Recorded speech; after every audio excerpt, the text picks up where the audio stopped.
வணக்கம். வாழ்க வளமுடன். வியாழக்கிழமை தட்சிணாமூர்த்தி ஆசியுடன். இன்றைக்கி என்னென்னா, நாளைக்கு வெள்ளிக்கிழமை பார்த்தீங்களா, அதனால் விளக்கு வழிபாட்டின் சிறப்புகளை பற்றி நம்ம இன்றைக்கி பார்ப்போம். புக்கில் போட்டிருந்துச்சு.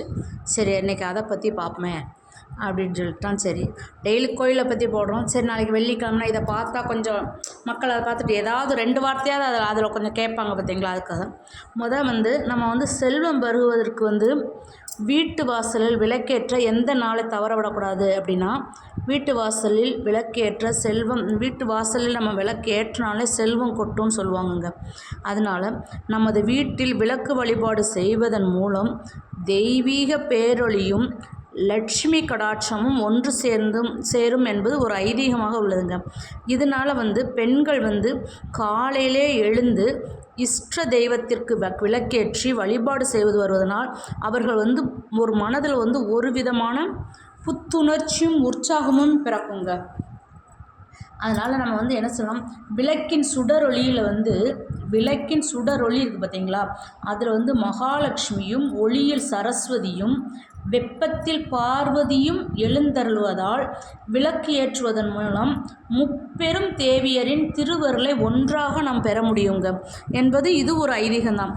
எனவே நமது வீட்டில் தினமும் விளக்கு வழிபாடு செய்வது வருவதனால சுற்றுப்புற இருளை போக்கி நம் மனதில் உள்ள இருளையும் அகற்றி மன தூய்மையாக தெய்வ அருள் கடாட்சமாக இருக்குங்க.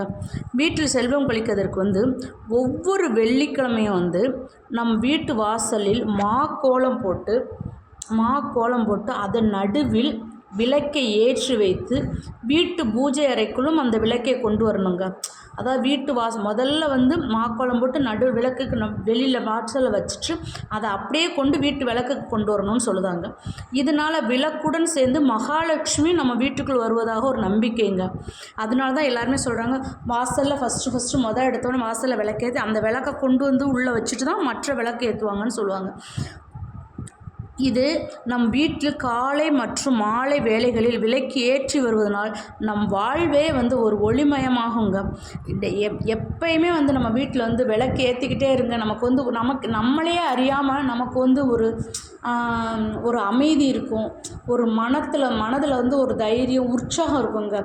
வீட்டில் நம்ம விளக்கு ஏற்ற நம்ம வீட்டில் ஒரு அமைதி, சண்டைங்கிறதே வராதுங்க. ஃபஸ்ட்டு அப்படி நம்ம விளக்கு ஏற்றும் போது எல்லாமே நமக்கு தன்னால் நம்ம மாறிடுவோம். நம்மளே ஒரு ஆன்மீகமாக மாறி இப்படி பண்ணால் தப்பு அப்படிங்கிற ஒரு எண்ணம் வந்துடும். அதனால் டெய்லி காலையிலையும் மாலையிலையும் விளக்கு ஏற்றணுங்க. இந்த விளக்கு ஏற்று வருவதனால தினந்தோறும் கடைபிடிப்பதனால இல்லங்களில் தெய்வ பலம் பெருகி நமக்கு தீய சக்திகளும் செய்வினைகளும் திருஷ்டிகளும் எந்தவித கெட்ட சக்திகளும் நம்ம கிட்டேயே அண்டாதுன்னு சொல்லுவாங்கங்க. அந்த வெளிச்சம் அந்த தீபத்தில் இந்த விளக்கு வழிபாட்டு தினந்தோறும் கடைபிடிக்கிறதுனால நமக்கு தீய சக்திகள் செய்வினைகள் திருஷ்டிகள் எவ்வித கெட்ட சக்தியும் நம்ம கிட்டேயே அண்டாதுன்னு சொல்லுவாங்கங்க. விளக்கு வழிபாட்டில் விளக்கு வழிபாடு செய்யும்போது நம்ம என்ன செய்யணும், பசு நெய்யை கொண்டு பஞ்சு திரியிட்டு நம்ம விளக்கேற்றணுங்க. அதுக்கப்புறம் பசு நெய் தீபத்தில் அம்பாள் வாசம் செய்வதாக சொல்லுவாங்க. அதனால தான் அவ்வாறு நம்ம பசு நெய்யில் தீபம் ஏற்றணும்னு சொல்லுவாங்க. சிவமாகிய ஜோதியுடன் இணைந்து சிவசக்தி சொரூபமாக நமக்கு இருக்குது அப்படிங்கிறது நமக்குள்ள ஒரு நம்பிக்கைங்க. விளக்கு ஏற்றும் போது அதில் உள்ள எண்ணெய் முழுவதும் தீர்ந்து தீபம் தானாக நமக்கு அணைய விடக்கூடாதுன்னு சொல்லுவாங்க. இது அணையக்கூடாதுமாங்க. அதனால் நம்ம என்ன செய்யணும், விளக்கு ஏற்றணும். ஒரு அரை மணி நேரம் 3/4 மணி நேரம் ஆனவுடனே ஒரு பூ வச்சு அந்த தீபத்தை விளக்க தீபம் ஏற்றியாச்சா, விளக்கை இறக்கி விடுங்க அப்படின்னு சொல்லுவாங்க. அதனால் அப்படி செய்யணும். எனவே விளக்கை ஏற்றியவுடன் குளிர வைக்கிறது அது குளிர வைக்கணும்னு சொல்லுவாங்க. விளக்கில் இருந்து குளிர வைக்கும் வரும் வரை விளக்கில் எண்ணெய் இருந்து கொண்டே இருக்கணுங்க. விளக்கில் எண்ணெய் குறைய தட்டுப்பாடே வரக்கூடாது. அதே மாதிரி விளக்கை குளிர்விக்கும் போது கைகளை வீசியோ வாயால் ஊதியோ நம்ம அணைக்கக்கூடாது. அது சாஸ்திரப்படி அது நல்லது இல்லைன்னு சொல்லுவாங்க. அதனால் நம்ம விளக்கு ஒரு பூவு இப்படி வச்சு தான் நம்ம இது இந்த சாஸ்திரப்படி என்னென்னா, பஞ்சபூதங்களாகிய நெருப்பு, நீர், நிலம், காற்று, ஆகாயம் ஆகிய 5ஐயும் நம்ம வழிபடுவதால் ஒன்றால் நம்ம வழிபடுறதுனால ஒன்றை அணைக்கக்கூடாதுன்னு சொல்லுவாங்க. ஒன்றால் ஒன்றை அணைக்கக்கூடாதுன்னு சொல்லுவாங்க. அதனால தான் பூ வச்சு அப்படி ஏற்றுவாங்க. எனவே தீபத்தை வந்து பூக்களால் தான் அதை சாந்தப்படுத்தி அணைக்கணும்னு சொல்லுவாங்க. இதை வந்து பெண்கள் மட்டும்தான் செய்யணும்னு சொல்லுவாங்க. அப்புறம் அதே மாதிரி மகாலட்சுமி பிடித்தது என்ன தெரியுமா? பெருமாளோட பக்தனான மன்னன் பத்மாஷன் காட்டிற்கு சென்று தவ வழிபாட்டில் ஈடுபட்டு இருந்தாங்க. அப்போ அவனுக்கு காட்சியளித்த பெருமாள் வந்து அவன் விரும்பும் வரம் அளிப்பதாக கூறினார். உடனே மன்னர் வந்து அவரிடம் எனக்கு லட்சுமி தாயார் வந்து மகளா பிறக்கணும் அப்படின்னு கேட்டார். உடனே பத்மாஷன் உடனே மாதுளம்பழத்தை கொடுத்து உன் விருப்பம் விரைவில் நிறைவேறும் அப்படின்னு சொல்லி அருள் புரிஞ்சிட்டார். உடனே மன்னனின் தரப்படி அந்த கனி வந்து பெரிதாக வளர்ந்த உடனே வியப்படைந்தான் மன்னன். அதை உடைத்து பார்த்தபோது அதில் ஒரு புறம் மாதுளை முத்துக்களும் மறுபுறம் பேரழகு மிக்க பெண் குழந்தையும் இருப்பதை பார்த்து அவர் மகிழ்ந்தார். அதனால தான் செந்தாமரை மலர் போல் சிரித்த முகத்துடன் காட்சியளித்தல் தன் மகளுக்கு வந்து பத்மை என்று அவர் வந்து பெயர் வச்சுருக்காருங்க. இந்த பெயரே இப்போ வந்து பத்மா என ஆரம்பிச்சிருச்சு, கூப்பிட்டாங்க.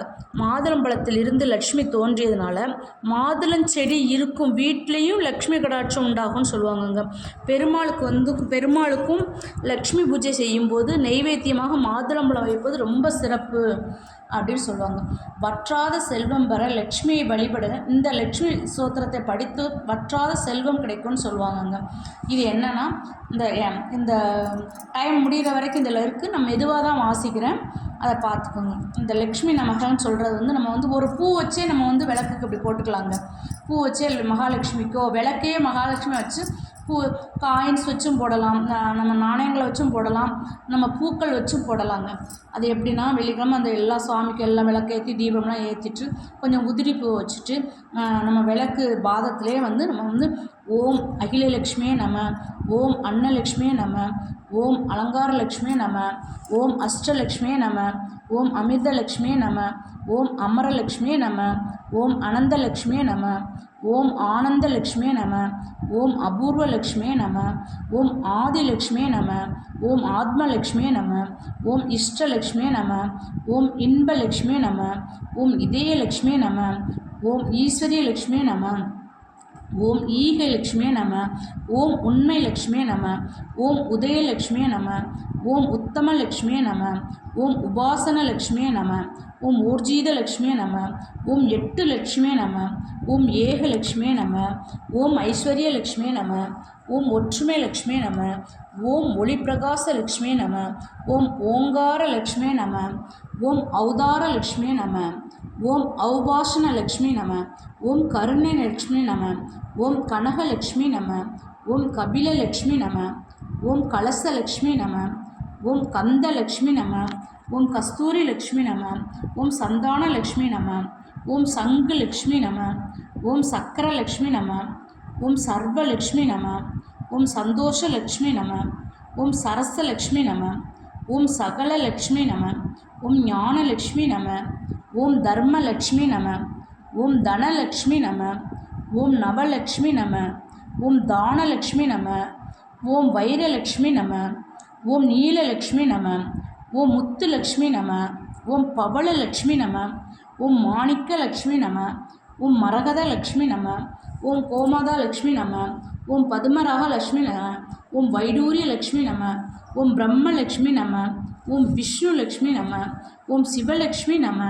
ஓம் க்ஷேமலக்ஷ்மி நம, ஓம் ஜோதிலக்ஷ்மி நம, ஓம் தீபலக்ஷ்மி நம, ஓம் தீனலக்ஷ்மி நம, ஓம் தீர்த்தலக்ஷ்மி நம, ஓம் திவ்யலக்ஷ்மி நம, ஓம் தானியலக்ஷ்மி நம, ஓம் வீரலக்ஷ்மி நம, ஓம் வித்யாலக்ஷ்மி நம, ஓம் விஜயலக்ஷ்மி நம, ஓம் விபுலலக்ஷ்மி நம, ஓம் விமலலக்ஷ்மி நம, ஓம் ஜெயலக்ஷ்மி நம, ஓம் கெஜலக்ஷ்மி நம, ஓம் வரலக்ஷ்மி நம, ஓம் மகாலக்ஷ்மி நம, ஓம் வேணுலக்ஷ்மி நம, ஓம் பாக்யலக்ஷ்மி நம, ஓம் பாலாலக்ஷ்மியே நம, ஓம் பக்தலக்ஷ்மியே நம, ஓம் பாமரலக்ஷ்மி நம, ஓம் புவனலக்ஷ்மி நம, ஓம் புனிதலக்ஷ்மி நம, ஓம் புண்ணியலக்ஷ்மி நம, ஓம் பூர்ணலக்ஷ்மி நம, ஓம் பூமிலக்ஷ்மி நம, ஓம் சோபிதலக்ஷ்மி நம, ஓம் ராமலக்ஷ்மி நம, ஓம் சீதாலக்ஷ்மி நம, ஓம் சித்தலக்ஷ்மி நம, ஓம் சிங்காரலக்ஷ்மி நம, ஓம் ஸ்வர்ணலக்ஷ்மி நம, ஓம் நாகலக்ஷ்மி நம, ஓம் யோகலக்ஷ்மி நம, ஓம் போகலக்ஷ்மி நம, ஓம் கோமாலலக்ஷ்மி நம, ஓம் மாதாலக்ஷ்மி நம, ஓம் பிதாலக்ஷ்மி நம, ஓம் குருலக்ஷ்மி நம, ஓம் ஓம் தெய்வலக்ஷ்மி நம, ஓம் தாமரலக்ஷ்மி நம, ஓம் நித்யாலக்ஷ்மி நம, ஓம் சாந்தலக்ஷ்மி நம, ஓம் ரத்தினலக்ஷ்மி நம, ஓம் பிரசன்னலக்ஷ்மி நம, ஓம் மங்களலக்ஷ்மி நம, ஓம் மகாலட்சுமி தாயார் திருவடிகளே சரணம் சரணம். இப்படி நம்ம வந்து அந்த பாடலை பாடி லக்ஷ்மி பூஜை பண்ணிவிட்டு மகாலட்சுமி பூஜை பண்ணோம்னா வீட்டில் வந்து அவ்வளோ விசேஷமாக இருக்குங்க. அதே மாதிரி வியாழக்கிழமை அன்னைக்கு வந்து குபேரன் பூஜை பண்ணிக்கலாம். வெள்ளிக்கிழமை இந்த மகாலட்சுமி பூஜையில் இந்த இதை போட்டு நம்ம பூவை வச்சு நம்ம படிச்சுட்டு வந்தோம்னா அவ்வளோ நல்லா இருக்குங்க. மனதில் வந்து எப்பயுமே தங்களோட குலதெய்வத்தையும் லக்ஷ்மி குபேரனையும் பிரார்த்தனை செய்து கொண்டு நம்ம வந்து மஞ்சளை வந்து கணபதி பிடிச்சி வச்சுட்டு நம்ம அந்த பாடலை படிச்சிட்டாலே ஃபஸ்ட்டு எடுத்தோன்னே எப்பயுமே நம்ம பூஜைன்னு பண்ண ஆரம்பிச்சிட்டோம்னா நம்ம வந்து ஃபஸ்ட்டு எடுத்தோன்னே விநாயகர் பாடலை தான் பாடணுங்க. ஃபஸ்ட்டு எடுத்தோம் 5 கரத்தனை யானை முகத்தினை இந்தின் இளம்பிறை போலும் ஏற்றினை நந்தி மகந்தனை ஞான கொழுந்தனை புந்தியில் வைத்து அடி போற்றுகின்றனே. எந்த ஒரு பூஜை பண்ணும்போதும் நம்ம வந்து எப்பயுமே வந்து ஃபஸ்ட்டு வந்து பிள்ளையாரை பிடிச்சி பிள்ளையாருக்கு பூஜை பண்ணிவிட்டு தான் நம்ம வந்து எந்த பூஜைனாலும் சொல்லலாம். மகாலட்சுமி பூஜைக்கும் அதே மாதிரி எப்போயுமே பிள்ளையாரை பிடிச்சி வச்சுட்டு நம்ம அந்த மகாலட்சுமி பூஜை பண்ணோம்னா வீட்டில் வந்து அவ்வளோ விசேஷமாக இருக்குங்க. மகிழ்ச்சி இருக்கும், சந்தோஷம் இருக்கும். லக்ஷ்மி நம்ம வீட்டிலே வந்து குடியிருப்பாங்க. நம்ம இறையன்ப லக்ஷ்மி வந்து நமக்கு வந்து அள்ளி கொடுக்க தான் வருவாள். அதனால் அவள் வரும்போது நம்ம வந்து நல்லா இறுகி பிடிச்சிக்கிடணுங்க. எப்பயும் வந்து வாசம் நல்லா இருக்கும். கற்பூர வாசனம், ஜவ்வாது வாசனம், அப்படி எல்லாம் அந்த வாசம் பச்சை கற்பூர வாசனம் இதெல்லாம் இருந்தால் லக்ஷ்மிக்கு வந்து ரொம்ப பிடிக்குங்க. அதனால் நம்ம வந்து வெள்ளி செவ்வாய் எப்பயுமே தினந்தோறும் விளக்கேற்றணும். வெள்ளி செவ்வாய்க்கு வந்து நம்ம வந்து ஒரு பூஜை பண்ணி ஒரு பால், ஒரு பனங்கற்கண்டு, அப்புறம் ஒன்றும் இல்லைன்னா ஒரு 2 முந்திரி பருப்பு, 2 பாதாம் ஏதாவது ஒன்று வச்சு சுவாமிக்கு வச்சு நெய்வேத்தியம் பண்ணி நம்ம ரெகுலராக நம்ம சாமி கும்பிட்டுக்கிட்டே வந்தால் நமக்கு கடவுள் வந்து கண்டிப்பாக வந்து அருள் புரிவாங்க. மகாலட்சுமி நம்ம வீட்டை விட்டு எங்கேயும் போக மாட்டாங்க. நம்ம வீட்டிலே குடியிருந்து நமக்கு தேவையானதை செய்வாங்க.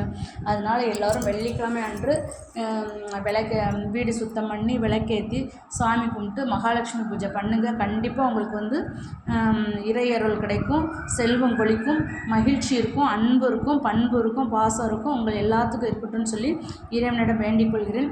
மீண்டும் ஒரு நல்ல பதிவுடன் உங்களை சந்திக்கிறேன். நன்றி, வணக்கம், வாழ்க வளமுடன்.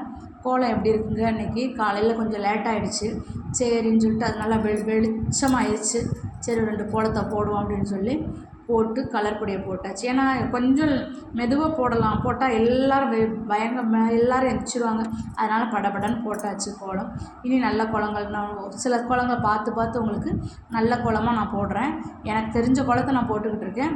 இன்னும் நல்ல கோலத்தை பார்த்து உங்களுக்கு போட்டு காட்டுறேன். கோலம் எப்படி இருக்குதுன்னு கமெண்ட் பண்ணுங்கள். நான் உங்களுக்கு இப்போ இந்த மகாலட்சுமி பூஜையை பற்றி பேசியிருக்கேன். அதுவும் எப்படி இருக்குதுன்னு சொல்லி கமெண்ட் பண்ணுங்கள்.